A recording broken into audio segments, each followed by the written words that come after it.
Muy buenos días a todos los participantes. Los saludamos desde el Ministerio de Salud, desde la Dirección de Infosalud de la Dirección General de Telesalud, Referencias y Urgencias. Empezaremos la telecapacitación programada para el día de hoy, jueves 29 de octubre, con el tema Manejo de los trastornos del sueño, a cargo del doctor Augusto Vélez Marcial, especialista en psiquiatría del Hospital Víctor Larco Herrera del Ministerio de Salud. Quisiéramos recordarles a todos los participantes que cualquier pregunta y o consulta la pueden hacer llegar a través del chat y estas serán respondidas al término de la ponencia. Bienvenido, doctor Augusto Vélez Marcial. Es un gusto contar con usted el día de hoy. Quedamos atentos. Adelante. Muchas gracias, buenos días. El día de hoy vamos a tocar el tema del manejo de los trastornos del sueño, específicamente lo que conocemos como insomnio, lo cual puede ser un síntoma aislado, único, de un trastorno que tiene este nombre, o puede ser también un síntoma que forme parte de un cortejo de molestias o un cortejo sintomático de diversos trastornos psiquiátricos, inclusive también de patologías orgánicas. El día de hoy la encargada de la exposición es la doctora Clara Guamán Aguado, quien por motivos de salud no nos acompaña, pero ha tenido la gentileza de enviar su material para ser compartido con ustedes. Entonces, este es un trabajo de ella, una presentación de la doctora que yo simplemente la estoy transmitiendo. Muy bien, entonces vamos a hablar a manera de introducción. El sueño es una función fisiológica, forma parte de las funciones mentales que están dentro del grupo de los instintos, ¿no? Y es un estado que se alterna con el estado de vigilia, o sea, con estar despierto, estar dormido, es un estado alternante a lo largo de nuestra vida. El sueño nos permite renovar nuestras fuerzas, nuestra capacidad física, nuestra capacidad mental, y hay un buen grupo de la población en determinadas circunstancias o por alguna patología concomitante que va a haber alterado este sueño, ¿no? Que no solamente tiene que ver con la parte mental, sino también con la parte física, la parte emocional. Es como una función como la alimentación. Es algo espontáneo que nuestro cuerpo lo ingresa en este estado cuando lo necesita, tal como cuando en condiciones normales una persona necesita alimentarse, es el organismo que se autorregula en este sentido, ¿no? Cuando ya queremos controlarlo voluntariamente y hacemos cosas para modificar esta función, es cuando vienen los trastornos, igual como con la alimentación. Entre las personas, la necesidad del sueño es variable. Hay personas que podrán dormir 6, 8 o 10 horas diarias, inclusive con las conocidas siestas, que son periodos de sueño durante el día, en la mañana, en la tarde. Y habrá personas que tendrán un menor tiempo de sueño. No es tanto en sí lo que se busca cantidad en horas, en duración, sino más bien la calidad del sueño, que nos permita una, una función que, como vamos a ver más adelante, consta de diferentes fases de acuerdo al funcionamiento cerebral que se traduce en el electroencefalograma, pero que este sueño nos permita el objetivo, ¿no? Que es la renovación de nuestras energías, tanto físicas como mentales. Cuando hay esta alteración, pueden haber no solamente alteraciones o déficits dentro de la función laboral, académica, sino también los factores emocionales que van a afectar la vida familiar, de pareja, social. Como dijimos, sí, hay un grupo de la población mundial de 40%, que es bastante significativo, según la OMS, que tienen problemas con el sueño, alteraciones con la función del sueño. Este insomnio tiene una prevalencia de entre el 5 al 20% de la población adulta en general, y también dentro de los ambientes médicos. por cuestiones laborales, profesionales, muchas veces los médicos, los profesionales de salud, nos vemos obligados a trabajar o a tomar horas de la noche, horas de sueño, y esto altera pues nuestra función muchas veces. No es lo mismo el hacer una guardia, a lo mejor pasarse la noche en blanco y llegar a su casa y descansar 2 horas y seguir trabajando o seguir haciendo otra actividad que dormir normalmente durante toda la noche, ¿no? Pero esto, o cuando estamos en universidad también, muchas veces requerimos horas de sueño que podrían estarse utilizando para dormir, las requerimos para estudiar, para hacer trabajos, y al día siguiente tenemos que acudir nuevamente a nuestras actividades académicas. Entonces, son situaciones en las cuales también se va a ver alterado el sueño. No vamos a tener un patrón óptimo del sueño, ¿no? Pero en la medida de lo posible lo iremos manejando de acuerdo a nuestras posibilidades para poder, para permitir que esta función se cumpla, ¿no? Se realice. Hay una población también que nos habla de un insomnio crónico de muchos años, que está durante mucho tiempo sufriendo esta alteración en el sueño, ¿no?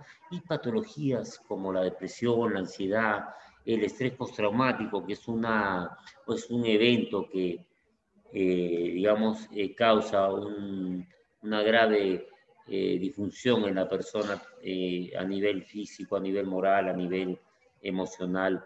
Eh, También cursa con alteraciones del sueño, los trastornos de pánico, la esquizofrenia, en menor proporción, pero sí, en los pacientes esquizofrénicos, una de las molestias que nos refieren es muchas veces que no pueden dormir o que no duermen, ¿no? Que en la noche salen a caminar o, bueno, ahora por una pandemia no es posible, o están caminando dentro de la casa o están despiertos con una molestia bastante significativa.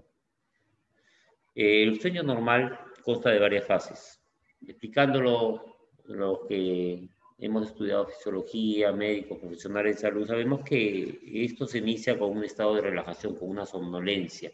No puede haber, digamos, salvo digamos, en condiciones normales, no puede haber un sueño que sea perfecto y que pase de una fase a la otra. Esto no es algo secuencial, ¿no?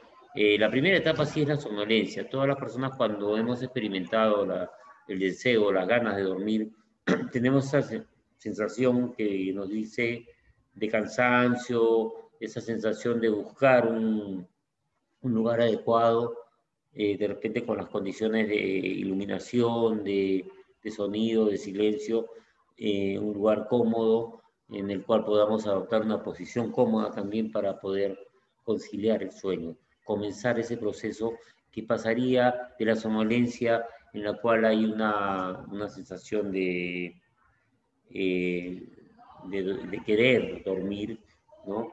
Y de pasar del sueño a la vigilia hay un estado de relajación, con una lentitud, eh, fácilmente se nos despierta, pero hay una tendencia a continuar durmiendo, ¿no? Para pasar a una segunda etapa que es el sueño ligero, en el cual ya los patrones de respiración y la frecuencia cardíaca van a disminuir por el estado de relajación. Necesitamos menos oxígeno, estamos en menor actividad y nuestra posición, nuestros movimientos oculares, que es un patrón importante que como vamos a ver que va a caracterizar una de las fases, no van a estar presentes. La tercera fase sería un sueño profundo, ¿no? En el cual ya hay un bloqueo más intenso, ¿no? Y el cerebro empieza a generar, se caracteriza por la generación de ondas delta. El despertarnos en esta fase es ese estado en el cual nos podemos sentir algo confusos y no saber de dónde estamos y como que nos han sacado de una zona de confort. La cuarta fase aproximadamente tiene un 15%, siendo la segunda fase la de mayor duración de 50%. Esta fase Es una fase en la cual hay ondas también de tipo delta, una actividad cerebral lenta, y esa es la parte más reparadora, sobre todo en el aspecto psíquico. Y una fase de movimientos de los ojos, ¿no? En la cual hay movimientos rápidos, un sueño activo, paradójico, hay un aumento de las ondas cerebrales y también un estado de disminución del tono muscular, ¿no? Con aumento de la frecuencia cardíaca, la respiración y la fase en la cual pues hay una mayor actividad.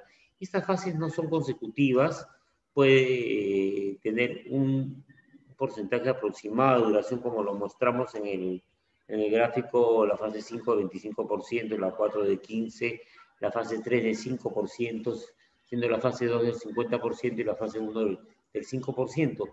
Sin embargo, no es consecutivo, podemos pasar inclusive entre de la fase 1 a la fase 3 o de la fase 3 nuevamente a la 1 de ahí a la fase 5, es un poco irregular, no son fases consecutivas, inclusive puede haber ciertos momentos en que estas fases se superpongan también, ¿no? Biológicamente, nosotros trabajamos a nivel molecular con tres grupos de neurotransmisores. Básicamente la dopamina, que es el neurotransmisor que nos brinda placer, que nos permite ser agresivos. La norepinefrina, que nos permite la autoprotección.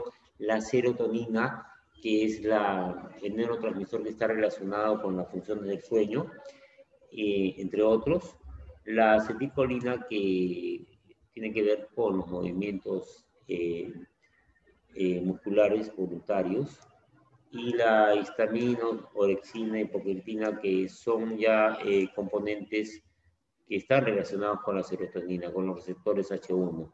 Esto durante la vigilia. Y durante el sueño, sustancias como la adenosina, el GABA, la melatonina, la galanina, son las que van a tener una función importante en el desarrollo de este, ¿no? El insomnio se define como la dificultad tanto para conciliar el sueño como para mantenerse. Este sueño suele no ser reparador, ¿no? Con síntomas de fatiga, y al día siguiente vamos a tener disminución en la concentración. Y como les digo, si es una persona normal que está en una situación de trabajo, muchas veces los médicos terminamos una guardia en la cual hemos tenido mucha actividad durante la noche, tenemos que seguir trabajando y mantenemos esa aparentemente capacidad de concentración y ese estado de alerta. Pero también este desgaste se va acumulando, ¿no? Y pueden traer consecuencias que de hecho pues influyen en la calidad de la vida, en nuestra calidad de vida, mejor toda atención médica, disminución de la fuerza de trabajo y el riesgo de tener trastornos psiquiátricos y enfermedades cardiovasculares. Hay criterios diagnósticos. Como sabemos, hay varios tipos de clasificación. Una es la clasificación internacional de enfermedades, el CIE-10 de la Organización Mundial de la Salud. Este tiene varios criterios que ahí se los muestro, ¿no? Pero básicamente, para diagnosticar insomnio, tiene que haber una molestia mayor de un mes, ¿no? Con la alteración del sueño, que está asociado con la fatiga, que esta alteración del sueño no sea, pues, producida por otros factores como la narcolepsia, el trastornos respiratorios, etcétera, ¿no? Esta alteración que no sea exclusivamente, o mejor dicho, que no esté asociada a un trastorno mental. Si tenemos la persona que presenta ansiedad, depresión, y a consecuencia de ello no puede dormir, presenta un insomnio de primera o segunda fase, pues no vamos a decir que este es un problema de insomnio y es lo que hay que tratar. Lo que hay que tratar es el cuadro de fondo, en este caso depresión, ansiedad, un estrés postraumático, etc. Esta alteración no es debida a efectos fisiológicos directos, ¿no? Por ejemplo, una persona que está con algún tipo de droga, un fármaco. Hay fármacos que sí influyen y nos quitan el sueño. mm, eh, esto no es un insomnio, pues, que pueda ser clasificado como tal, ¿no? Eh, en el DSM-5, la clasificación norteamericana de las enfermedades también, nos habla en otros términos, pero es una insatisfacción de la calidad o cantidad del sueño. Hablan de 3 noches, 3 meses, durante 3 meses, ¿no? En el anterior nos hablaba al menos de un mes. Entonces, hay ciertas diferencias, pero lo cierto es que a lo largo del el cuadro no es breve, entonces a lo largo de la evolución del paciente vamos a coincidir en el diagnóstico, ¿no? Este malestar, pues, presenta un deterioro clínicamente significativo en la salud del paciente, de repente, pobre rendimiento en, en el aspecto mental, en el aspecto emocional, en el trabajo intelectual, en fin, ¿no? Que puede ocurrir a pesar de que las condiciones se den, ¿no? Para dormir necesitamos un ambiente adecuado, ciertas condiciones, como vamos a ver más adelante, y a pesar de eso, la persona no puede dormir, ¿no? Y también menciona el tema de la narcolepsia, lo relacionado con la respiración, trastornos de ritmo cardíaco, etcétera, ¿no? Esto no también excluye otro trastorno mental y también nos habla que no se puede atribuir a efectos de drogas o de una sustancia, ¿no? Bien, este es un esquema, ¿no? Un modelo explicativo, como los hay muchos, de cómo funciona el insomnio. Acá la idea es que esto va a generar un círculo vicioso, ¿no? El dormir permite que todas nuestras funciones mentales entren en un estado de renovación, entren en un estado de eh, refresco, entren en un estado de ponernos en condiciones nuevamente de poder realizar una actividad física o mental al día siguiente. Cuando esto no se da, esta falta de sueño, esta falta de renovación de la fuerza se va acumulando. Tratamos de compensarla de alguna otra manera, pero se forma un círculo vicioso, ¿no? En el cual se entra en un estado que constituye un trastorno mental porque afecta tanto la cantidad como la calidad de actividades del sujeto y los ámbitos en los cuales nos desenvolvemos, tanto en el ámbito familiar, de pareja, de trabajo, de estudio y el ámbito social. Eh, el insomnio de conciliación, cuando la persona no, o de primera fase, no tiene dificultad para conciliar el sueño, más de 30 minutos, ¿no? A veces puede ser una hora, hay personas esto es variable, ¿no? Personas que se, se acuestan y más o menos pasada una hora o pueden conciliar el sueño. También hay personas que tienen dificultad para mantener, concilian el sueño muy bien y de repente pasa una hora y ya se despiertan y no pueden volver a dormir, ¿no? El insomnio con despertadas precoces, hay a lo mejor personas que se acuestan, duermen, descansan y se despiertan pues, a las 4 de la mañana, lo cual no es tan usual, ¿no? Si hay, por decir, tenemos que ver cuál es la actividad de la persona, cuáles son sus hábitos, sus costumbres. Una persona que se acuesta a las 12 de la noche y digamos que duerme de una manera aceptable, se despierta a las 6 de la mañana, bueno, es algo más coherente, más aceptable, ¿no? Pero si se está despertando a las 4, bueno, ya ahí hay un problema, ¿no? Eh, Otras características clínicas, un insomnio breve que puede durar menos de una semana, transitorio. También hay un insomnio de corta duración, eh, se habla de tiempo de 3 semanas, y un insomnio crónico de más de 3 semanas, ¿no? En el tratamiento del insomnio hay varios factores que debemos considerar. Perdón. Primero, ver cuál es la causa, ¿no? Vamos a la causa, si está asociado a un episodio depresivo, un episodio de ansiedad o un trastorno de pánico. Entonces, pues tratar el trastorno de fondo y no preocuparnos tanto en que la persona duerma, sino que eh, vaya evolucionando favorablemente en su depresión, en su ansiedad, en su psicosis, en el trastorno que está asociado al insomnio. Para esto tenemos que dar un buen tratamiento, un tratamiento farmacológico, psiquiátrico, una intervención terapéutica por el médico, el psiquiatra, y como complemento un tratamiento psicológico que sí nos va a ayudar, porque la psicología clínica es como una herramienta auxiliar para ayudar al paciente a que tenga otro recurso y otra ayuda, ¿no? De hecho, que sí, en el caso del sueño hay terapias, como vamos a ver más adelante, la terapia de relajación, ¿no? Pretende que la persona logre ese estado de relajación muscular progresiva, que es lo que inicia este proceso del sueño, ¿no? Eh, el controlar los estímulos, siempre levantarse a la misma hora, el no tomar siestas. Si tenemos dificultad para dormir en la noche, es como comer entre comidas, ¿no? Personas que tienen pérdida de apetito, y lo usual es que tomen un desayuno, un almuerzo o una cena, por decirlo, pero si comen entre comidas ya es como tomar siesta, ya en la noche va a ser más difícil que la persona pueda dormir, ¿no? Estar en la cama cómodo, solo, bueno, el tema de las relaciones sexuales dentro de lo que fisiológicamente se recomienda, ¿no? Es saludable.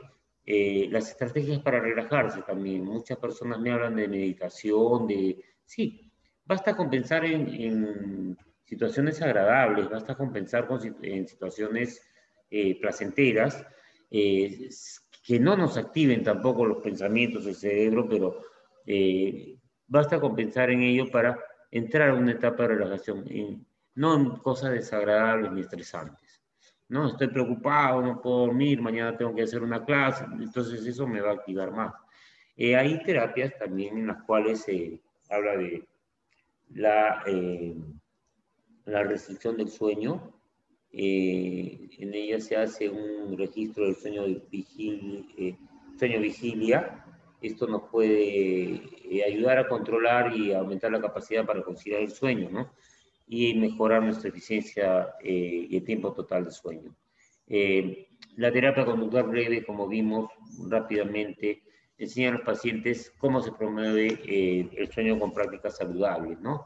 Las intervenciones conductuales que se basan en factores fisiológicos, es decir, cómo vamos nosotros a condicionarnos para tener una reacción, una conducta adecuada, en este caso una conducta tranquila, una conducta que nos permita llegar a la relajación, ¿no? A través de nuestros pensamientos, de la respiración y una serie de técnicas que eso se puede ir desarrollando en las terapias. Estos pasos, pues, también hay que utilizar ciertas estrategias, ¿no? No pasar mucho tiempo en la cama, tener un horario en el cual nos levantamos que sea similar, ¿no? Tampoco acostarse sin tener sueño, porque si la persona duerme es porque tiene sueño, si no duerme es porque no tiene sueño. Y eso es lo que muchas veces no entendemos, ¿no? Y tampoco quedarse mucho tiempo en la cama y sobre todo en condiciones no adecuadas, donde hace mucho calor, hay poco, o hay mucha luz, en fin, ¿no? Porque la luz también, a través del sentido de la vista, el lograr un cansancio, o una fatiga de nuestra función visual también nos ayuda a iniciar el sueño. Y si vamos a tener las luces prendidas, este estímulo constante no nos va a permitir muchas veces conciliar el sueño. En algunas personas sí, pero usualmente no permite esto. Que la persona para que concilie el sueño debe tener unas condiciones, una iluminación muy baja, ¿no? La oscuridad, de tener una ventilación adecuada, una temperatura adecuada, no estar sometida a estímulos sonoros, ¿no? A ruidos, en fin. Esto hace que también los pacientes logren controlarlo a través de un trabajo con psicología, en el cual se haga un registro, la hora en que se acostó, se levantó, cuántas horas durmió, etc. Cómo fue el sueño, la calidad del sueño.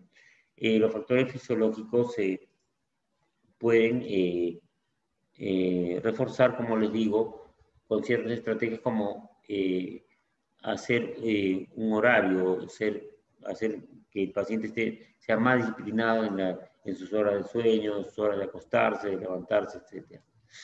Y estos son pues algunos de los ejemplos de lo que estaba mencionando, ¿no? Promover prácticas que protejan el sueño, esto disminuye el estado de alerta. Y esto es el tratamiento farmacológico. Básicamente, lo más conocido, las benzodiazepinas, ¿no? Alprazolam, clonazepam, diazepam, midazolam, etcétera, etcétera. Los no benzodiazepínicos que responden a otros receptores como el zolpidem y la zopiclona, que son los principales, doxepina, ramipril, que no lo tenemos acá, y también medicamentos como la quetiapina y la zapina, que son antipsicóticos, pero que también tienen un efecto de producir el sueño. Y otros medicamentos como la melatonina o la valeriana, y también los antihistamínicos. Muchas veces personas que tienen dificultad para dormir ingieren un antihistamínico y una brofenamina, por ejemplo, o dos, y concilian el sueño fácilmente porque tiene un efecto sobre el sueño. Las benzodiazepinas tienen un problema o una dificultad básicamente. Se deben usar por poco tiempo y en la menor dosis. Tienden a producir en unas más que otras tolerancia y resistencia. Hay personas que durante muchos años toman el alprazolam, el clonazepam, y son los medicamentos más utilizados o generalmente más usados por automedicación, ¿no? Pero esto se ha visto que lleva a un deterioro también de la función cognitiva a mediano y largo plazo. Entonces sí es importante que el manejo de las benzodiazepinas sea un manejo médico, ¿no? Puede haber efectos de rebote, por supuesto, de efectos paradójicos también, ¿no? No da un sueño fisiológico, hay un aumento en la duración de la fase 2 del sueño, y esto no permite que las otras fases puedan ser completadas, ¿no? Sobre todo la fase 4.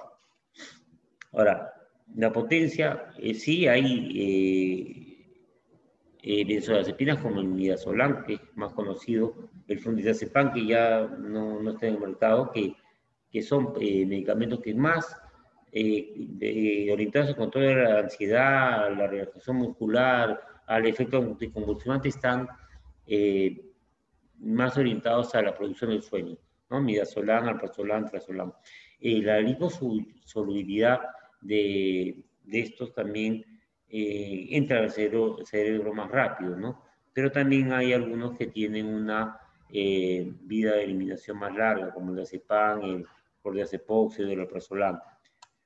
Entonces hay que tener en cuenta porque a veces hay personas que toman un medicamento en la noche y al día siguiente siguen todavía con somnolencia, ¿no? El efecto promedio puede ser 8 a 12 horas, pero algunos medicamentos es un poquito más prolongado y tiene este inconveniente, sobre todo en personas de edad, ¿no? Que pueden tomar una benzodiazepina, les produce sueños, estas personas salen se levantan, por ejemplo, en la noche para ir al baño y terminan cayéndose y produciendo fracturas, que son una complicación. Y como vemos ahí, hay benzodiazepinas de acción corta, larga, no benzodiazepínicos, hay una dependencia psicológica, una dependencia física, sí. Entonces hay que tener cuidado con el uso de estos medicamentos, ¿no? El zolpidem es uno de los que ayuda a conciliar el sueño, ¿no? Sobre todo en insomnio de primera fase. Es bastante efectivo, pero por su mecanismo de acción y las modificaciones que producen el sistema nervioso a nivel molecular, no se debe usar más de 10 o 15 días. Después puede producir efectos desagradables.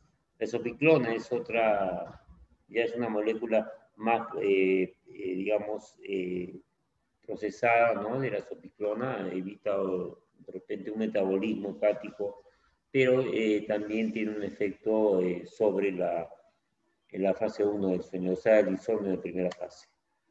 Hay antidepresivos que son sedantes, lo más frecuente es la mirtazapina, que a veces más que como antidepresivo lo utilizan como inductor del sueño, la clomipramina, etcétera, ¿no? La paroxetina también tiene cierto efecto.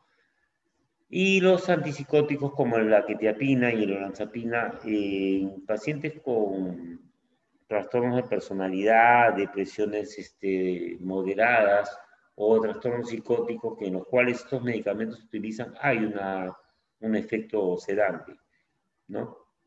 Tiene también un inconveniente que en pacientes con infarto al miocardio, isquemias, con problemas cardíacos en la conducción, con deterioro cognitivo en adultos mayores, el uso debe ser más cuidadoso, más especializado, más restringido y regular mucho mejor la dosis. Los efectos adversos de estos medicamentos, efectivamente, el síndrome metabólico, hipertensión arterial y aumento de la glucosa. Esto nos lleva a un paciente obeso, un paciente diabético que puede presentar otro tipo de complicaciones. Entonces lo que tenemos que hacer es manejar muy bien nuestros antipsicóticos, manejar muy bien nuestros psicofármacos y para eso los especialistas pues tenemos eh, todas las herramientas y todo el conocimiento para hacerlo de la mejor manera. Síndromes extrapiramidales también que se producen con el uso de antipsicóticos y que pueden producir temblor, rigidez muscular y ciertas distonías, ¿no? Muy bien, estos antipsicóticos sedantes se pueden utilizar en determinados trastornos del sueño y se pueden beneficiar a los pacientes con esquizofrenia y trastornos bipolar, porque claro, ellos están con su tratamiento y aparte, además de estabilizarles el ánimo, mejorar los pensamientos, también les produce sueño.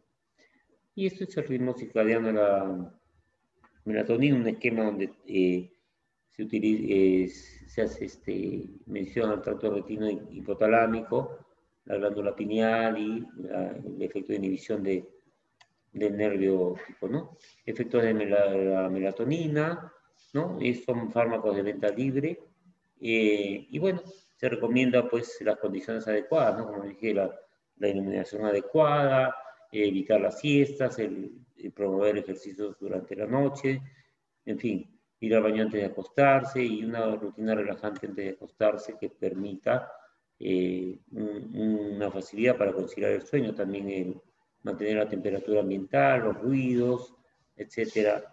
Y de repente también preguntarle al paciente, ¿qué te quita el sueño? Y a lo mejor el paciente tiene una preocupación o tiene una inquietud que efectivamente pues lo hace pensar demasiado y no le permite dormir. Y bueno, en las conclusiones, pues el diagnóstico de insomnio es importante, ¿no? El historial clínico, si es un síntoma o si es un trastorno en sí como tal. Entonces, tratar solamente el insomnio o tratar la patología de fondo. También los tratamientos conductuales hablamos de que la psicología es una herramienta importante, junto con el tratamiento psiquiátrico, la intervención terapéutica del psiquiatra y la intervención psicológica pueden ayudar a solucionar de una mejor manera estos problemas de insomnio, ¿no? También terapias de tipo conductual, la terapia breve, los fármacos que son aprobados y que son de uso especializado, como digo, en general, en las dosis adecuadas, la menor posible y por el menor tiempo posible. Y bien, este era el mensaje, he tratado de hacerlo lo más sencillo, lo más rápido posible, lo más comprensible también para ustedes. Y espero un par de preguntas o las preguntas que tengan para poder entrar en diálogo y poder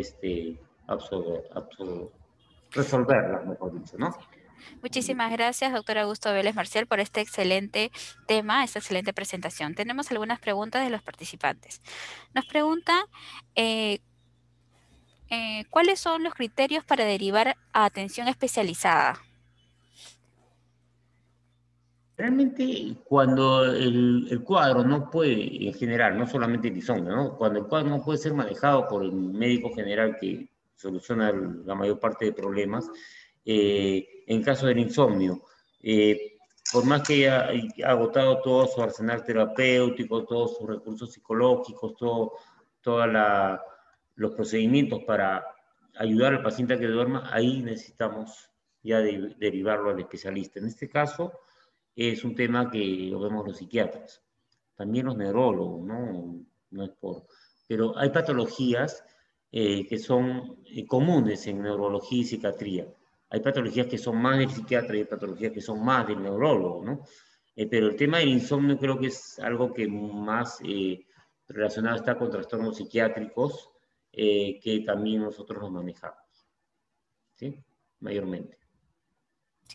Muchísimas gracias, doctor. Nos preguntan también cuáles serían los tratamientos para la población pediátrica. Eh, En general, el insomnio en los niños está relacionado con otro tipo de patologías, ¿no? Entonces, en este caso, el niño lo que necesita para conciliar el sueño en general es tener unas condiciones adecuadas, estar bien alimentado, estar bien aseado, tener la protección que necesita de acuerdo a la edad, estar en un ambiente adecuado y evitar pues darle a los niños medicamentos inductores del sueño, ¿no? Antiguamente se utilizaba pues remedios caseros, muchos utilizaban el agua de azahar y qué sé yo, pero básicamente el niño para que pueda dormir bien, para que debe tener un ambiente adecuado, ¿no? Y los Muchísimas, cuidados necesarios. muchísimas gracias, doctor, por su respuesta. Nos preguntan también si usted recomienda el uso de melatonina para conciliar el sueño en paciente con Parkinson. Bueno, el manejo del paciente con Parkinson es un poco complicado porque no solamente trae el tema de los movimientos involuntarios, la rigidez, sino también está asociado a un cuadro de demencia. Y la demencia como tal tiene un componente neurológico, un componente psiquiátrico. Muchas veces cuando el paciente con Parkinson está con complicaciones como el insomnio, no es suficiente la melatonina. La melatonina es un medicamento o un compuesto que puede ser utilizado inclusive sin receta, como quien ingiere una medicación muy suave, ¿no? O un remedio casero. En realidad no es parte de un arsenal terapéutico para un paciente que con Parkinson cuya complicación principal o una de las complicaciones principales sea el insomnio, ¿no? Así es. Muchísimas gracias, doctor. Eh, a ver, tenemos otra pregunta. ¿Es recomendable hacer ejercicios para estos pacientes que sufren de insomnio? Sí, cada persona va a reaccionar diferente ante las situaciones, ante la actividad, en este caso el ejercicio. Muchos pacientes me refieren que durante la noche hacen ejercicio, se agotan, de ahí van a la ducha, se relajan, ¿no? Porque claro, no se puede recomendar que después de haber realizado una actividad física no pasen por la ducha y no se acuesten pues con el aseo indicado. Pero hay otros pacientes que me dicen que cuando hacen ejercicio se sienten más activados, más como que se les quita el sueño. Entonces, este grupo de pacientes prefiere hacerlos en la mañana como una forma de activarse y de comenzar una rutina diaria, ¿no? Pero en general sí, el ejercicio por temas de salud se recomienda de forma moderada. Lo que sucede es que muchas veces exageramos en esa actividad física y ya pasa de ser una actividad saludable a una actividad hasta riesgosa, ¿no? Que hay muchos pacientes que por excederse en el ejercicio terminan con un esguince, un relajamiento muscular o hasta fracturas, ¿no? Entonces, hay que tener en cuenta también qué ejercicio le vamos a recomendar a los pacientes, ¿no? Muchísimas gracias, doctor Augusto Vélez Marcial, especialista en psiquiatría del Hospital Víctor Larco Herrera. Muchísimas gracias por esta excelente presentación. Doctor, ¿algunas recomendaciones finales sobre este tema tan importante? Bueno, agradecerles primero su gentil asistencia, su gentil atención. No, simplemente reiterar que nosotros aquí en el Hospital Víctor Largo Herrera somos un equipo que estamos siempre pendientes de la salud mental de la población. Entonces, cualquier, digamos, trabajo, cualquier intervención en salud, estamos dispuestos a hacerla. Siempre tengamos en cuenta que la psiquiatría es una especialidad de la medicina como cualquier otra y que tiene sus características especiales como cualquier otra especialidad. Y que no duden ustedes, la recomendación que no duden en consultarnos, en estar en contacto, siempre en lo que se refiere a la especialidad estamos para colaborar con ustedes, para ayudarlos, para servirlos, más ahora que estamos en una etapa difícil, en una época de pandemia, que ya comienzan a verse los casos de depresión, ansiedad relacionados con esta situación nueva, que es un trastorno de adaptación, para muchos un estrés postraumático, ¿no? Que ha generado una serie de situaciones inesperadas, pérdida de familiares, de amigos, todos conocemos o tenemos personas que han fallecido en el trabajo, 5 o 6 personas que conocíamos o más, en el ambiente familiar, en la casa, en el barrio. Entonces, sí, yo creo que estos meses vamos a tener la oportunidad, o muchos van a necesitar, o vamos a necesitar también la ayuda profesional en diferentes campos, y uno de ellos es psiquiatría, y en ese sentido estamos para poder ayudarlos en todo lo que sea posible. Gracias. Muchísimas gracias nuevamente, doctor Augusto Vélez Marcial, por su participación el día de hoy con este tema tan importante. Gracias por brindarnos su valioso tiempo y toda esta información que permite fortalecer las capacidades del personal de salud. Esperamos contar con usted para próximas telecapacitaciones. Muchas Mu- gracias, muy amable. Muchas gracias. Muchas gracias también a todos los participantes por su gentil atención. Esta telecapacitación la podrán volver a visualizar en el canal de YouTube Telesalud Minsa, donde podrán encontrar también las telecapacitaciones que se vienen realizando en articulación con el Hospital Víctor Larco Herrera. Muy buenos días, hasta la próxima.